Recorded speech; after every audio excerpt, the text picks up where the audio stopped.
Bonjour et bienvenue à la mini-méditation de l'Institut biblique de Bruxelles, décentralisée exceptionnellement cette semaine à Nice, en France, sur la Côte d'Azur. La semaine d'évangélisation de l'Institut approche à grands pas et je vous propose de regarder un texte dans l'épître de Paul aux Romains pour nous aider à la préparer. Romains 10, versets 14 à 17. Comment donc invoqueront-ils celui en qui ils n'ont pas cru? Et comment croiront-ils en celui dont ils n'ont pas entendu parler? Et comment en entendront-ils parler s'il n'y a personne qui prêche? Et comment y aura-t-il des prédicateurs s'ils ne sont pas envoyés? Selon qu'il est écrit qu'ils sont beaux les pieds de ceux qui annoncent la paix, de ceux qui annoncent de bonnes nouvelles. Mais tous n'ont pas obéi à la bonne nouvelle. Aussi Ésaïe dit-il, « Seigneur, qui a cru à notre prédication ?» Ainsi la foi vient de ce qu'on entend, et ce qu'on entend vient de la parole de Christ. Alors si on regarde attentivement ce texte, on note qu'il y a 5 verbes d'action dans la première partie du passage. Envoyer, prêcher, entendre parler, croire et invoquer. Si on déroule ce cheminement point par point, il faut donc tout d'abord que des prédicateurs soient envoyés. Pourquoi faire? Pour annoncer la parole de Dieu, annoncer Jésus-Christ. Ensuite, des personnes vont entendre parler de ce message. C'est alors qu'ils pourront croire et puis finalement invoquer le nom du Seigneur. Alors ce processus est simple, mais il met en avant le rôle clé de ceux qui sont envoyés pour annoncer l'Évangile.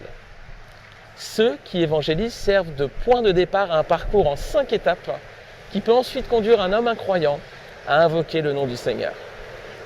Alors prions pour les équipiers qui seront au contact de nos concitoyens en Belgique ou en France durant cette semaine d'évangélisation. Leurs prédications, leurs témoignages permettront pour certains d'entendre peut-être pour la première fois la bonne nouvelle du salut en Jésus-Christ. Pour d'autres, ce sera peut-être la façon dont le Seigneur se servira pour qu'ils aillent plus loin dans leur marche avec lui. Alors bien sûr, il ne faut pas imaginer qu'ils seront accueillis à bras ouverts par toutes les personnes qu'ils seront amenés à rencontrer. D'ailleurs, la Bible ne le cache pas, le verset 16 de Romains 10 nous dit « Mais tous n'ont pas obéi à la bonne nouvelle ?» Aussi Ésaïe dit-il « Seigneur, qui a cru à notre prédication ?» Il peut être décourageant d'annoncer aux hommes qu'ils peuvent être réconciliés avec Dieu à travers Jésus-Christ et de voir qu'ils ne veulent pas entendre de ce qui est pourtant une bonne nouvelle.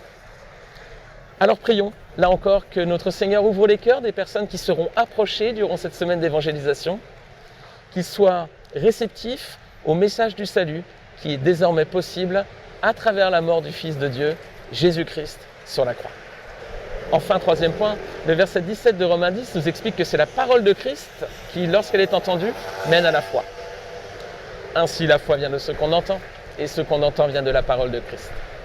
Alors prions que notre Seigneur aide les équipiers à ne pas se montrer timides et qu'il les aide à annoncer cette parole avec conviction.